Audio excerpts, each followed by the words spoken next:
하나님의 말씀 다 같이 봅니다. 누가복음 24장 말씀입니다.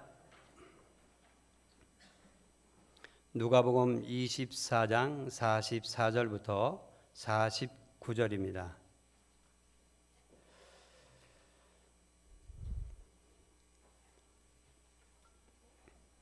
다 같이 읽겠습니다.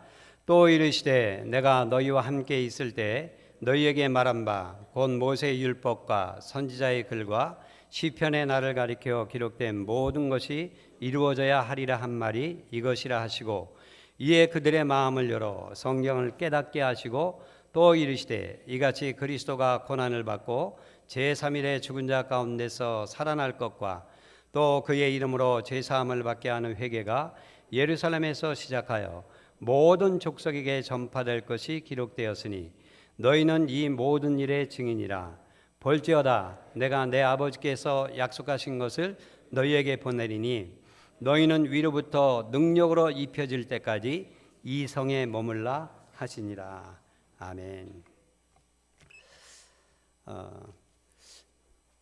우리 전도팀이 계속 전도하고 있는 어떤 분을 만났는데 그분은 그러는 거예요. 목사님, 도저히 믿어지지가 않아요.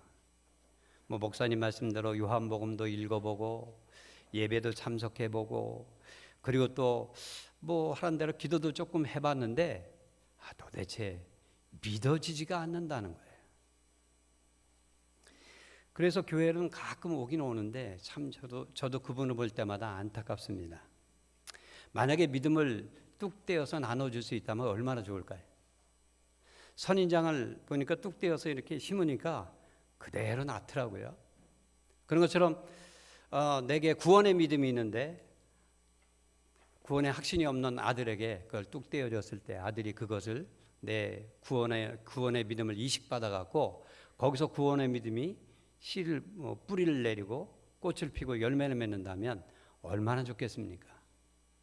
또 능력의 믿음을 나눠줬더니 그 아들이 또 능력의 믿음이 자라서 그 능력을 행하고 또 내가 받는 축복의 믿음이 있는데 그 축복의 믿음을 뚝 떼어줬어요.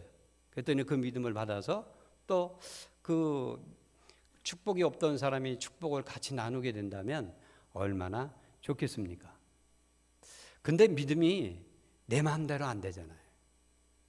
그러니까 믿어지는 것처럼 큰 축복은 없습니다. 아무리 큰 어려움이 있어도 지금 하나님이 믿어진다면 어떤 것도 다 이길 수 있어요. 지금 이 순간에 하나님이 믿어진다면 어떤 두려움도 다 이겨버립니다. 하나님이 믿어진다면 어떤 것에 억압되고 큰 병에 걸려 있어도 다 이기게 돼요. 그게 하나님을 믿는 믿음의 축복이지요. 믿음은 예수님으로부터 옵니다. 여기 45절에 보니까 예수님이 제자들의 마음을 열어 성경을 깨닫게 하셨다. 제자들은 이미 3년 반 동안이나 예수님과 함께하면서 믿음이 충만했었습니다. 그럼에도 불구하고 믿음이 없을 때도 가끔 있었어요. 또 지금 이 순간에 예수 그리스도께서 십자가에서 고난을 받고 부활했다고 하는 이 사실에 대해서 믿지는 못하는 거예요. 예수님이 그 앞에 있어도 믿어지지가 않는 거예요. 그러니까 예수님께서 그들의 마음을 열어 이제 성경을 통하여서 모세의 율법과 선지자의 글과 시편의 나를 가리켜 기록된 모든 것이 이루어져야 하리라 한 말이 이것이라 하시고 46절에 그리스도가 이같이 고난을 받고 제3일에 죽은 자 가운데서 살아날 것 이것이 이미 오래전에 예언됐던 사건이고 또 예수님이 말씀도 하셨잖아요. 근데 실제로 그 앞에서 그것이 일어나니까 믿어지지가 않는 거예요. 그랬을 때 예수님께서 그들의 마음을 열고 성경을 깨닫게 해주셨어요. 그러니까 믿어지는 거죠. 그러니까 예수님의 고난과 부활은 제자들에게 갑작스럽고 당황스러운 사건이었지만 이미 성경에서는 오래전부터 예언되었던 그 사실이었어요. 그래서 성경을 마음을 열어서 성경을 깨닫게 하고 그 성경을 받아들이게 한 것이죠. 믿음을 갖게 한 것입니다. 사람들은 무시할 수 있는 주장은 무시해버리지요. 또 무시할 수 없는 주장은 왜곡하기가 쉽습니다. 또 왜곡할 수 없는 주장은 부인하려고 합니다. 특별히 진리에 대해서는 복종하기보다 부인하려고 하는 경향이 더 많습니다. 이게 죄인들의 성품이에요. 그러므로 우리 주님은 그들에게 마음을 열어 성경을 깨닫게 하고 믿음의 자리로 나올 수 있도록 하신 것이죠. 그러니까 우리가 믿음이 없다 그러면서 자꾸 믿음에서 멀어지지 말고 믿음이 없으니까 믿음의 자리로 자꾸 나와야 됩니다. 근데 그게 잘 안 되지요. 내가 나가려고 해야 되고 또 옆에 사람도 믿음이 없으니까 내버려둬 하지 말고 끌어와야 돼요. 그래서 예수님께 기도를 할 때 예수님, 저도 마찬가지로 저도 마음을 열어 성경 말씀을 깨닫고 믿게 해주세요. 이렇게 기도해야 되고 또 주위에 있는 사람에게도 주님, 저의 마음을 열어주세요. 성경 말씀을 깨닫고 믿게 해주세요. 이렇게 복을 빌어줘야 됩니다. 다 같이 한번 해볼까요? 주여, 나의 마음을 열어 성경을 깨닫게 하소서. 자주자주 그렇게 기도하시기 바랍니다. 예수님의 십자가의 고난은 첫째로 하나님의 진노를 짊어진 거예요. 따라합시다. 예수님은 하나님의 진노를 짊어지셨다. 성경에서 십자가의 고난은 십자가에서의 고난, 수치, 억울함 이런 것을 말하려고 하는 것이 아닙니다. 물론 사람들이 보기에 이것은 이루 말할 수 없는 수치와 모멸이에요. 그렇지만 하나님은 이것을 말하려고 하는 것이 아니라 하나님의 아들이 십자가에 달리심으로 말미암아 죄인들을 향한 하나님의 진노를 다 받으셨다는 거예요. 하나님은 죄인들에게 쏟아붓는 진노의 잔을 예수 그리스도에게 다 쏟아부으셨어요. 그래서 예수님은 십자가 위에서 하나님의 진노의 잔을 다 들이킨 거예요. 단 한 방울도 남김없이 하나님의 진노의 잔을 예수님이 직접 다 들이킨 겁니다. 왜냐하면 예수님이 그 진노의 잔을 들이키지 않으면 죄인들은 영원히 그 진노를 피할 수 없기 때문입니다. 이사야서 53장 10절에 여호와께서 그에게 예수님에게 상함 받기를 원하사 진노를 당하게 하셨은즉, 이건 세상의 진노가 말하는 세상의 진노가 아닙니다. 하나님의 진노를 당하게 하신 거예요. 그의 영혼을 속건제물로 드리게 이르면 그가 씨를 보게 되며 그의 날은 길 것이요 또 그의 손으로 여호와께서 기뻐하시는 뜻을 성취하리로다. 하나님은 예수님이 십자가의 고난을 받기를 원하셨습니다. 예수님이 아니면 하나님의 진노를 가라앉힐 사람이 아무도 없기 때문이에요. 또 죄인을 긍휼히 여기시는 하나님의 사랑이 완성될 수 없기 때문입니다. 예수님은 하나님의 진노를 받으시고 하나님의 진노를 예수님의 십자가를 통하여 완전히 가라앉히셨습니다. 그래서 하나님의 뜻, 하나님의 진노를 사라지게 하는 하나님의 뜻을 성취하시고 하나님은 이를 기뻐하셨습니다. 얼마 전에 남성 전도팀하고 전도하러 갔는데 천주교 교인이었어요. 예수님 믿고 구원받으세요. 그랬더니 그분이 웃으시면서 저는 예수님을 믿지 않아도 구원받습니다. 아니, 뭔 말입니까? 하나님은 사랑이시기 때문에 하나님의 사랑이 결국은 모든 사람을 다 구원합니다. 그래서 하나님의 사랑이 대단한 사람이구나, 그렇게 생각할 뻔했습니다. 신학적으로 말하면 보편 구원설이라고 하는데요. 믿는 사람들만 구원받는 것이 아니라 하나님은 결국 모든 사람이 구원에 이르게 하신다 하는 그런 얘기예요. 그러니까 믿음이 구원의 방편이 아니라 사랑이 구원의 방편이다 이렇게 말하는 것이죠. 굉장히 하나님의 사랑에 대해서 넓게 얘기하고 있는 것 같지만 이것은 사랑이란 이름으로 진리를 왜곡하는 겁니다. 사랑이란 이름으로 속이는 거예요. 하나님은 사랑이시지만 동시에 의로우신 분이십니다. 마치 손바닥 안쪽과 겉쪽과 같아요. 앞쪽은 사랑이고 겉쪽은 또 하나님의 의 이렇게 말할 수 있어요. 둘 다 만족돼야 구원입니다. 시편 89편 14절에 보면 의와 공의가 주의 보좌의 기초라 인자함과 진실함이 주 앞에 있나이다.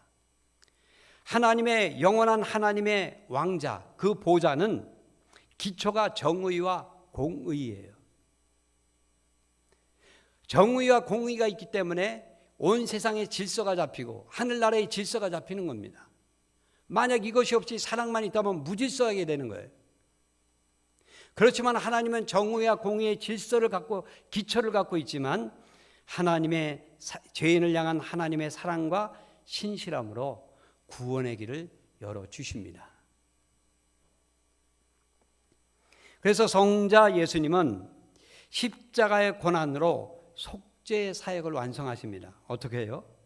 성자 예수님은 죽음을 통해서 하나님의 의로우신 하나님의 의를 만족시켜 줍니다.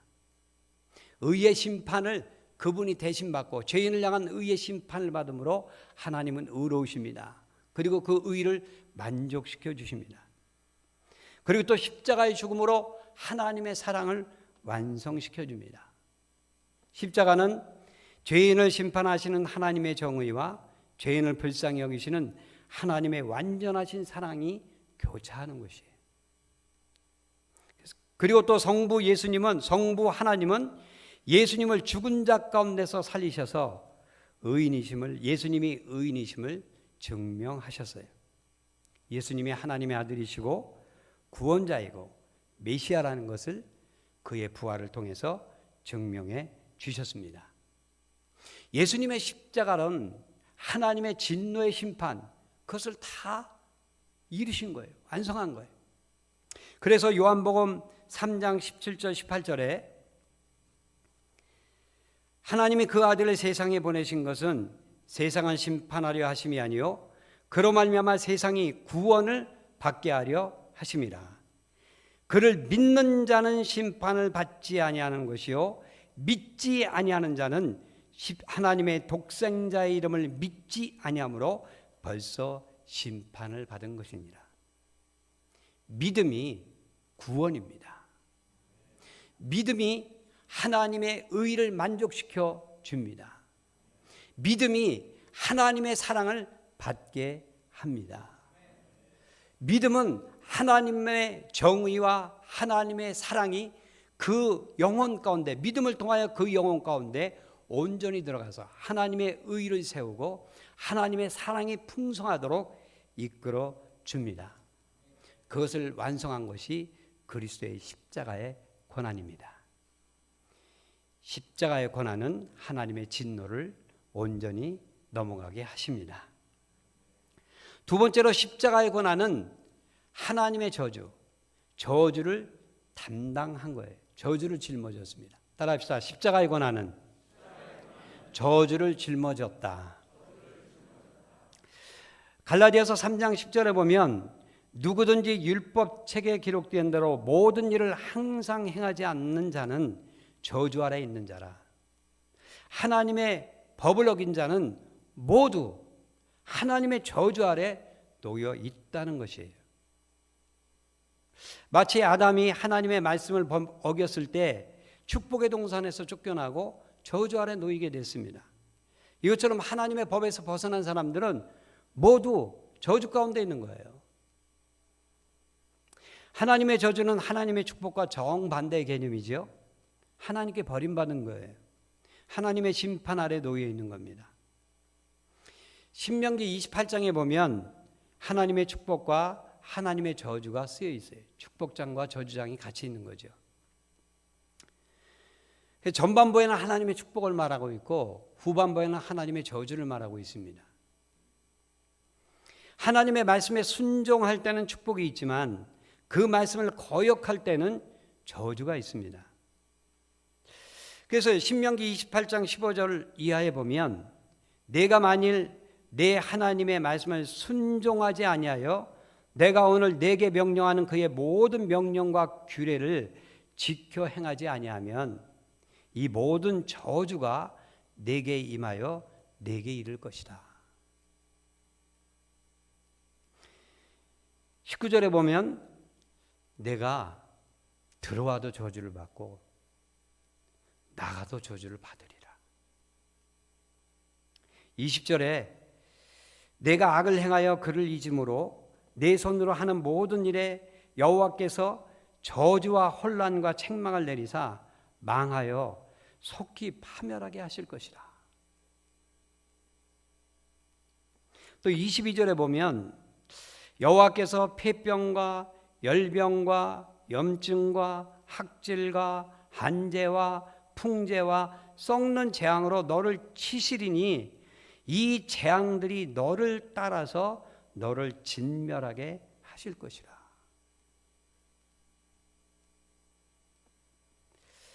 또 63절에 보면 여호와께서는 너희에게 선을 행하시고 너희를 번성하게 하시기를 기뻐하시는 것 같이 이제는 여호와께서 너희를 망하게 하시며 멸하시기를 기뻐하시리니. 하나님의 법을 어긴 자는 저주를 피할 수 없다는 거예요. 그래서 하나님께 저주를 받은 자, 성경에서 가장 불명예스러운 말입니다. 더군다나 하나님의 일을 하는 사람이나 하나님과 연관되어 있는 사람들이 하나님께 저주를 받았다, 그런 말을 들을 땐 이는 말할 수 없는 수치입니다. 그래서 구약 성서의 율법을 아는 사람들은 어떻게 구원자여 메시아이신 분이 십자가에서 저주를 받을 수 있는가? 말도 안 되는 거죠. 하나님의 구원자가, 하나님의 메시아가 어떻게 저주를 받습니까? 십자가 형틀에 매달립니까? 그렇지만 이들은 예수님이 죄인의 형벌을 면하게 하시려고 대신 죄인이 되셨다. 대신 죄인이 되셨다. 대신 저주를 짊어지셨다. 이것을 모른 것이요. 예수님은 갈보리 언덕의 십자가 위에서 저주의 제물이 되셨습니다. 저주의 화신이 되셨습니다. 아멘. 갈라디아서 3장 13절에 그리스도께서 우리를 위하여 저주를 받은 바 되사. 다시 한번 말씀드릴게요. 그리스도께서 우리를 위하여, 나를 위하여 저주를 받은 바 되사 율법의 저주에서 우리를 속량하셨으니. 할렐루야. 기록된 바 나무에 달린 자마다 저주 아래 있는 자라 하였습니다. 예수님은 십자가 형틀에 달려 우리의 저주, 나의 저주를 대신 받으셨습니다. 저주는 예수님의 십자가의 고난과 맞바꾸어졌어요. 십자가의 고난으로 저주의 값은 다 치러졌습니다. 예수님은 십자가의 고난으로 신명기 28장의 모든 저주를 다 감당하셨습니다.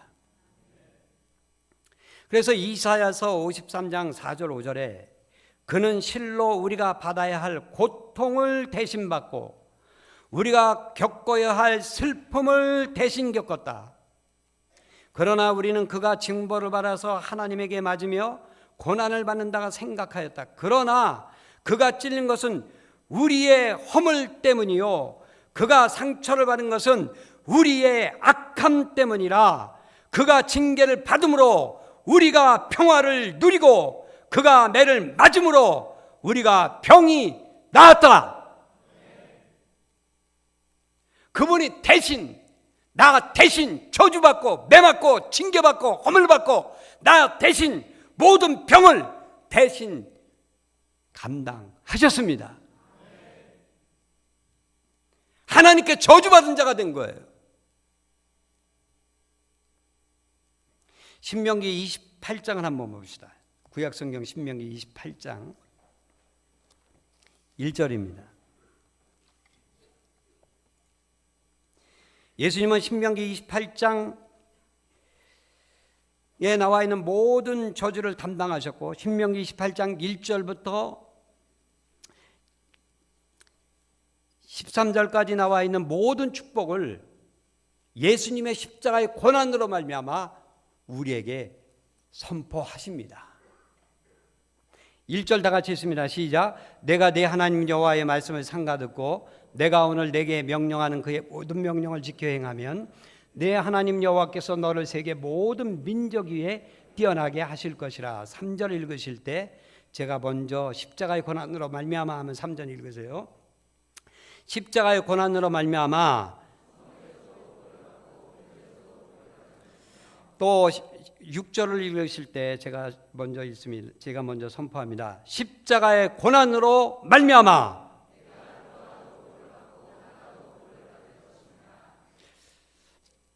또 계속 있는데요. 10절을 한번 보겠습니다. 11절 보겠습니다.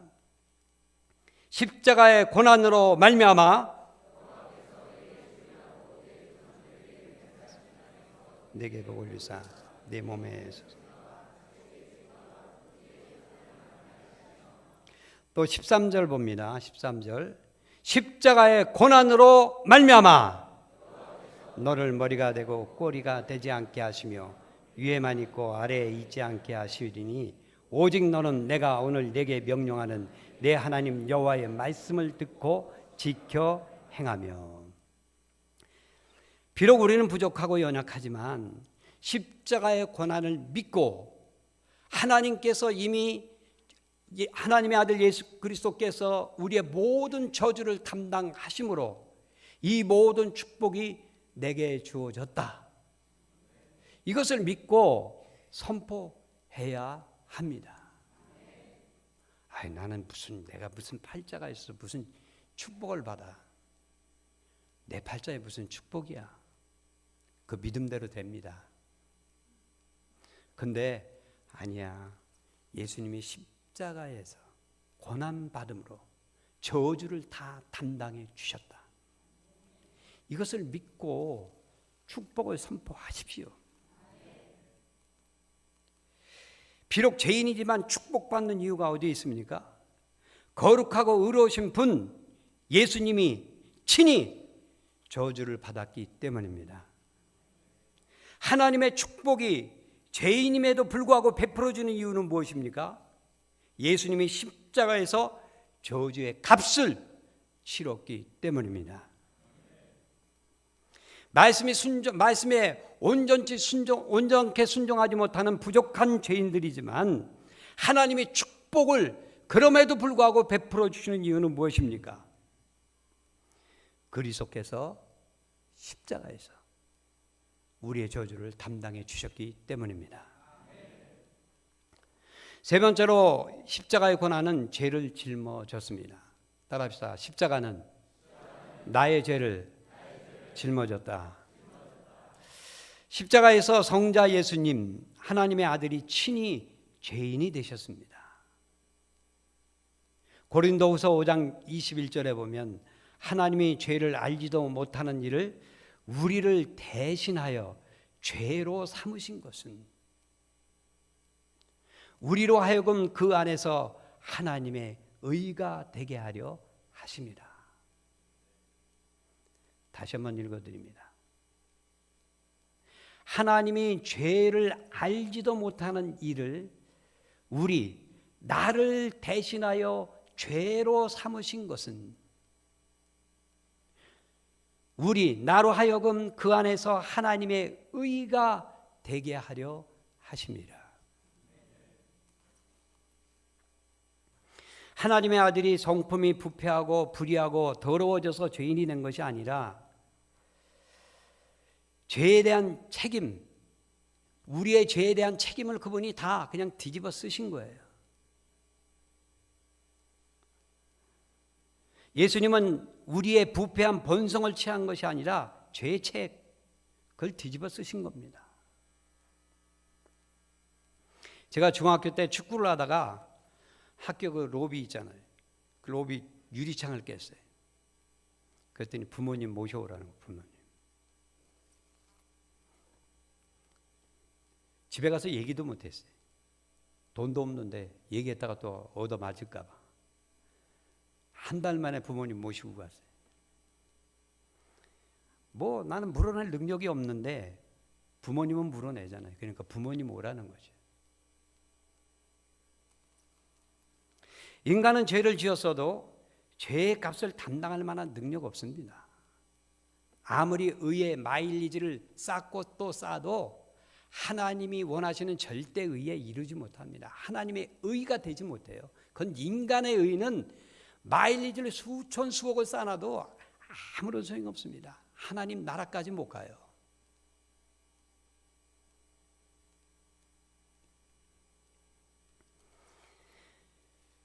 그러니까 예수님이 대신 죄의 값을 담당하셨습니다. 악이 없고 더러움이 없고 죄에서 떠나 계신 분이 죄를 짊어지고 죄인을 향한 하나님의 분노를 고스란히 받아들이신 거예요. 죄인에게 돌아가는 빚 독촉장, 그것을 대신 받고 그 빚을 다 갚으신 거예요. 요한복음 19장 30절에 다 이루었다 그러시네요. 마지막 말이 다 이루었다. 테텔레스타이 그러는데 이건 상업에서 쓰는 상업 용어입니다. 빚을 다 갚았다는 뜻이에요. 값을 다 치루었다는 것이죠. 빚이 단 1원도 남지 않고 다 갚았다는 거예요. 예수님은 우리의 죄를 위해서, 죄값을 위해서, 선택받은 자녀를 위해서 구원의 사역을 다 이루셨습니다. 보배로운 피로 죄의 값이 다 치러졌습니다. 십자가의 고난으로 나의 죄의 값이 다 치러졌습니다. 예수님이 십자가에서 나의 하나님 어찌하여 나를 버리셨나이까 하고 부르짖었을 때 하나님은 그를 외면했어요. 하나님이 고개를 돌려 외면하신 이유가 무엇입니까? 예수님의 고난을 이렇게 정면으로 볼 만한 용기가 없어서일까요? 아니지요. 여호와의 손이 짧아서 구원하지 못하심도 아니요 귀가 둔하여 듣지 못하심도 아니라. 하나님의 손이 짧아졌나요? 하나님이 듣지 못하시나요? 하나님의 진노, 하나님의 죄를 범한 자, 율법을 범한 자에게 주어지는 저주, 또 죄인에게 주어지는 심판, 이것을 하나님의 아들이 다 담당하고 있으니까 죄인을 외면하시는 그 외면으로 하나님이 그를 외면한 거예요.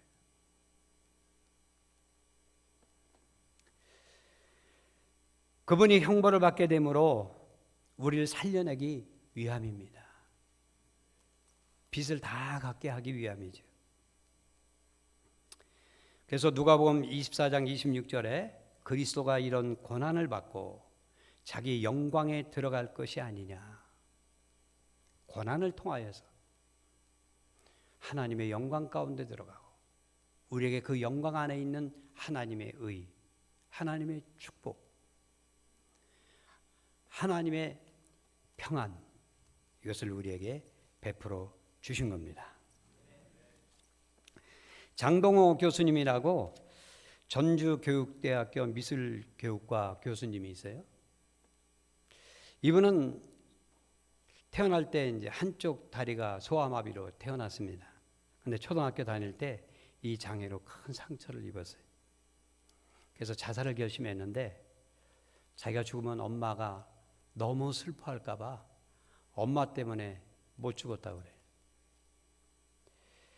근데 이분이 23살 때 전도를 받고 예수님을 믿어서 구원을 받았습니다. 그 이전까지 그는 매일 술 먹었어요. 죽지 못해 사니까. 그리고 폐결핵까지 걸려서 늘 기침하고 살았어요. 근데 예수를 믿고 죄사함을 받으니까 마음에 이루 말할 수 없는 평강이 밀려오는 거예요. 여태껏 살아오면서 마음에 이런 평강을 누려본 적이 없어요. 죄사함의 자유가 그겁니다. 저주에서 벗어난 자유가 그거예요. 의인이 된 자유가 그겁니다. 그런데 그럼에도 불구하고 그는 마음속에 그 장애하라고 하는 마음의 상처가 벗어나지 못한 거예요. 왜냐하면 또 이제 그가 어렸을 때 절간의 스님이 자신이 장애로 태어난 것이 조상의 업보 때문이다 하는 그 말을 듣고 어려서부터 자기는 저주받은 인생이구나 하고 생각했다는 거예요. 저주받은 인생. 그런데 요한복음 9장에 어느 날 요한복음 9장을 읽다 보니까 그 맹인의 이야기가 나오지 않습니까? 이 맹인이 태어난 것이 누구의 죄 때문입니까? 이 사람의 죄 때문입니까? 부모의 죄 때문입니까? 그랬을 때 예수님이 뭐라고 말씀합니까? 이 사람의 죄도 아니고 부모의 죄도 아니고 하나님이 하시는 일을 나타내려 함이라. 아, 나의 이 장애는 저주가 아니구나. 하나님이 하시는 일, 하나님의 영광 가운데 들어가게 하시는 하나님의 하시는 일을 나타내는 방편이구나. 도구구나. 그 확신이 탁 들어오면서 그동안 마음에 이것 때문에 눌려있고 저주받은 인생이라 생각했던 모든 것들이 다 날아가 버린 거예요. 우리는 어떻게 행할 것인가, 또 어떻게 믿을 것인가, 이 두 가지를 늘 생각해야 되는데 어떻게 행할 것인가 하는 것보다 더 중요한 것이 어떻게 믿을 것인가가 더 중요합니다. 바르게 믿으면 바르게 행합니다. 바르게 믿으면 바르게 축복받습니다. 바르게 믿으면 바르게 능력 가운데 삽니다. 바르게 믿으면 바르게 승리합니다. 우리가 그리스도 예수께서 십자가에서 고난받으심으로 말미암아 죄에서 자유하게 되어서 하나님의 의가 되고 의롭다 인정을 받은 의로운 자다, 이것을 믿어야 돼요.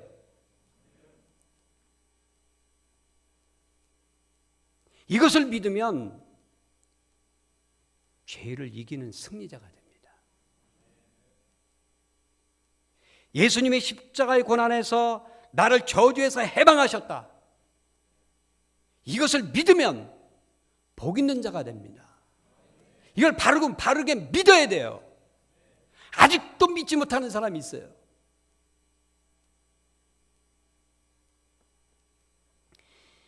예수님이 십자가의 고난으로 나를 향한 하나님의 진노가 완전히 지나갔다. 그래서 나에게는 하나님의 평안과 자유를 누릴 특권이 있다. 이걸 믿어야 합니다. 믿지 못하는 거 속는 겁니다. 예수님의 십자가를 힘입어 은혜의 보좌 앞에 당당히 나아가 하나님의 은혜와 축복을 풍성하게 누릴 수 있기를 예수님 이름으로 축복을 드립니다. 우리가 이 시간 기도합니다. 기도하실 때 아직도 내가 죄의식에 사로잡혀 있다면 십자가의 고난을 의지하십시오. 그리고 죄에서 자유를 선포하십시오. 아직도 저주받은 인생이라고 생각한다면 십자가의 고난 받으신 예수님을 바라보십시오. 그리고 축복을 선포하세요. 나에게도 선포하고 가정에도 선포하고 자녀에게도 선포하고 저주스러운 그것의 축복을 선포하십시오. 아직도 진노에서 벗어날 수 없다고 눌려있는 사람이라면 십자가의 고난을 의지하십시오. 그리고 평안을 선포하십시오. 악한 영, 세상의 영, 불신앙의 영에 속지 말고 주님, 하나님께서 그리스도의 고난으로 말미암아 나에게 자유를 주셨습니다. 축복을 주셨습니다. 평안을 주셨습니다. 의로움을 주셨습니다. 이것을 갖고 승리하게 싸우니 악한 영으로부터 속지 않고 승리할 수 있게 해달라고 우리 주여 두 번 부르고 한 3분 동안 간절히 기도하시겠습니다.